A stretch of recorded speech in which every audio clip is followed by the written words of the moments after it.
Baik. Baik, untuk pertemuan hari ini materi yang saya sampaikan yaitu dampak korupsi ya, dampak korupsi. Rapikan ya. Jadi setelah mendapatkan materi ini, kalian harus mampu menjelaskan dampak korupsi. Ya, jelas tidak suara Ibu? Halo. Jelas, Bu. Ya. Kemudian jadi ketika ditanya apa sih dampak korupsi dari ini, dari itu, misalnya ya, kalian harus paham lah ya.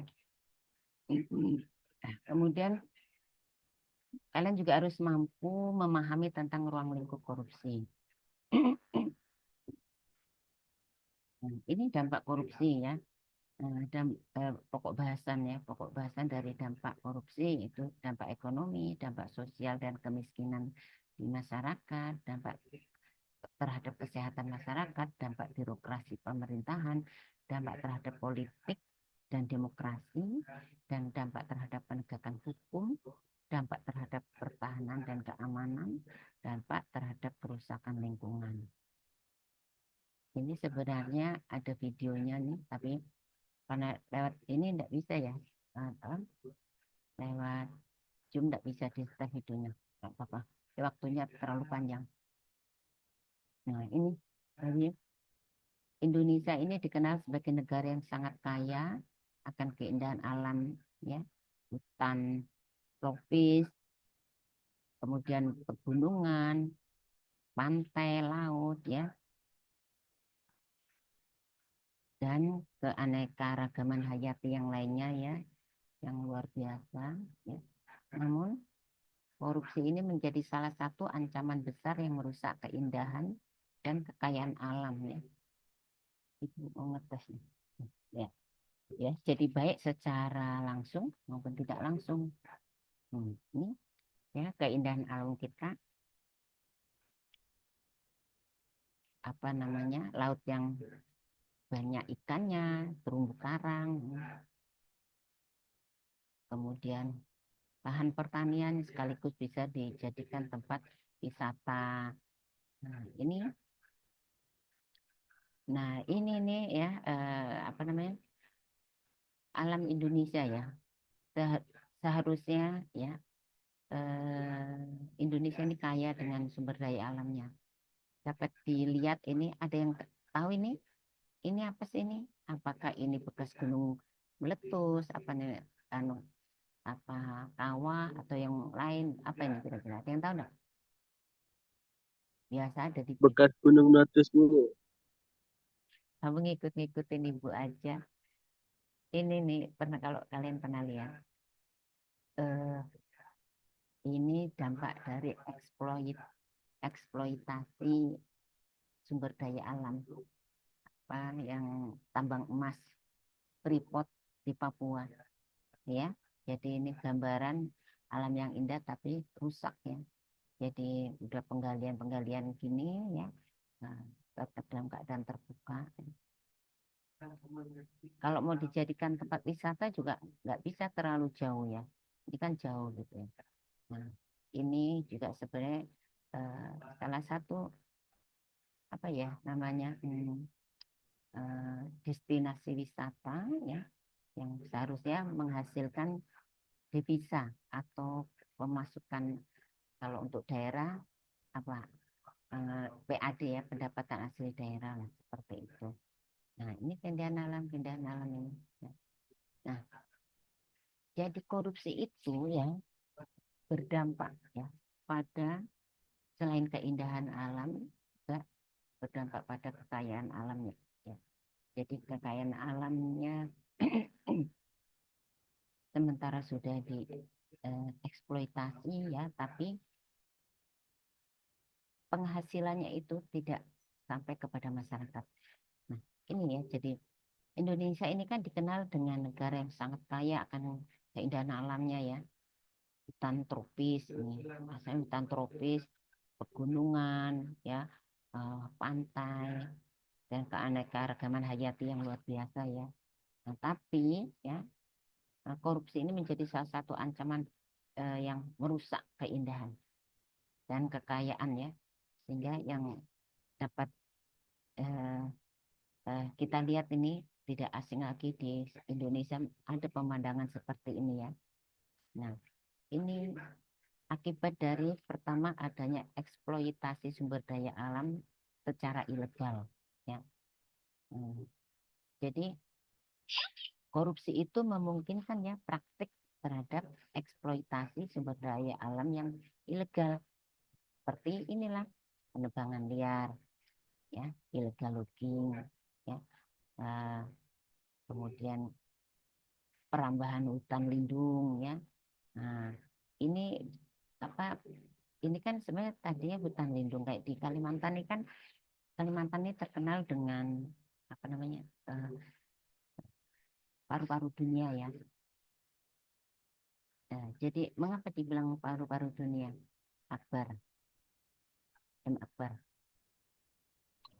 Ya Bu, Kenapa Kalimantan? Biasa kita mendengar Kalimantan ini paru-paru dunia. Kenapa dibilang paru-paru dunia? izin Bu. Nah, Suara Ibu masih tidak jelas Bu. oke, Mas. Sekarang udah jelas dah. Sekarang udah jelas dah. Kurang sedikit lagi lah Bu. Sekarang tes. Halo, halo, tes. Halo. Jelas. Coba yang lain, apa mungkin Akbar dia nggak dengar kali? Yang lain, Iya, Bu. hah? Kedengaran, Bu. Berarti Akbar yang nggak jelas. Bu, kedengaran Bu. Hmm, kamu nih Akbar. Berarti Mungkin sinyal saya yang nge-lag Bu. Maaf Bu ya. ya. Jadi ada yang tahu enggak kenapa sih Kalimantan ini dikatakan sebagai paru-paru dunia? Nah, Tahu, Bu, karena banyak pepohonan. ya karena Kalimantan ini masih terpelihara eh, hutan ya, hutannya masih terpelihara ada. Ya. Jadi banyak pohon-pohon gitu. Ya. Tapi itu dulu, ya kan? Sekarang tinggal hayalan ya.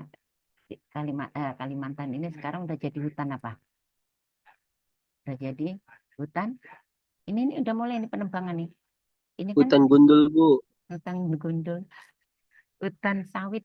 Nah, ya kan ini ditebang ini nih. Selain untuk illegal logging ya, sekarang penebangan itu ya, penebangan hutan ini uh, untuk dijadikan perkebunan sawit ya, perkebunan sawit. Nah, padahal ya, eh, perkebunan sawit itu, pohon sawit itu kan akarnya akar serabut ya. Nah, kalau pohon-pohon, pohon-pohon yang kayu ini akarnya kan akar tunjang. Jadi selain daunnya yang menghasilkan oksigen ya, pada siang hari daun-daun ini menghasilkan oksigen, maka dikatakan itu paru-paru dunia ya. Hmm. Pohonnya ini juga jadwal dengar jelas tidak suara Ibu? Jelas tidak? Jelas Bu, jelas. Hmm. Itu sih si Akbar nih lain besok-besok pakai headset ya kamu kalau Zoom.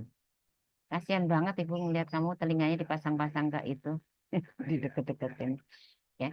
Jadi gini, dikatakan paru-paru dunia karena Kalimantan Kalimantan ya secara umum itu ya sebenarnya masih alami pohon-pohonnya ya, pohon-pohon dari pohon itulah menghasilkan daunnya pohon itu menghasilkan oksigen pada siang hari dan pohonnya itu dari batang pohonnya dengan akar yang menunjam ke perut bumi ya, akar tunjang ya, pohon-pohon seperti ini dalam gambar ini kan akarnya akar tunjang nih, maka ketika hujan ya, ketika hujan dia akan langsung menghantarkan air ke dalam bumi melalui akar tunjangnya. Nah, sekarang sudah berubah semua menjadi pohon-pohon sawit ya. Pohon sawit itu akarnya akar serabut ya. Nah, Kemudian kalau daun-daun yang daun-daun lebar ini kan menghasilkan oksigen ya, kalau tidak salah tuh pernah Ibu baca sebuah artikel ya. Satu daun itu menghasilkan 5 liter kalau tidak salah. 5 liter ya, 5 liter oksigen. Ya kan, padahal oksigen kalau udah ditabung itu kan udah mahal tuh. Nah, itu kemudian kalau jadi kalau dari apa namanya? Kalau udah berubah jadi kelapa sawit, Ibu enggak tahu tuh apakah kelapa sawit seberapa banyak daun kelapa sawit bisa menghasilkan oksigen. Dan yang jelas akar kelapa sawit itu akar serabut sehingga sulit untuk menyerap air ke dalam tanah. Maka kita tidak heran lagi kalau sekarang kita sering sedikit kalau hujan bentar aja sudah kebanjiran ya, apalagi di daerah. Nah, itu akibat dari eh, apa namanya tidak terserapnya air hujan ya ketika hujan. Belum lagi ditambah kalau terjadi pasang ya. Nah, kemudian apa sih kaitannya ini? Jelaskan antara apa nih pohonan ini pepohonan dengan korupsi ya. Maka ada hubungannya. Hubungannya begini. Jadi ini penguasa-penguasa lahan sawit ini ya. Ini kan tidak saja apa masyarakat petani, tapi perusahaan-perusahaan ya. Ini perusahaan-perusahaan besar yang diberikan apa namanya diberikan hak hak hak guna usaha ya, hak guna usaha atau izin usaha oleh pemerintah. Nah, kadang-kadang eh, hak guna usaha atau izin usaha ini tidak melalui kajian kajian AMDAL ya, analisis mengenai dampak lingkungannya, tidak melalui kajian AMDAL. Nah, mengapa seperti ini memberikan izin saja? Nah, karena ada unsur korupsi di dalamnya. Nah, seperti itu. Nah, itu yang sering terjadi seperti itu ya. Nah, akhirnya berdampak kepada masyarakat, sering banjir ya, kebanjiran. Nah, ini jadi perambahan hutan lindung. Sebenarnya tadinya hutan dilindungi ya. Belum lagi nanti Kalimantan tuh udah berapa di Kalimantan Tengah ya, yang calon ke ibu kota negara, ibu kota Nusantara itu yang pohon-pohon pohon lindung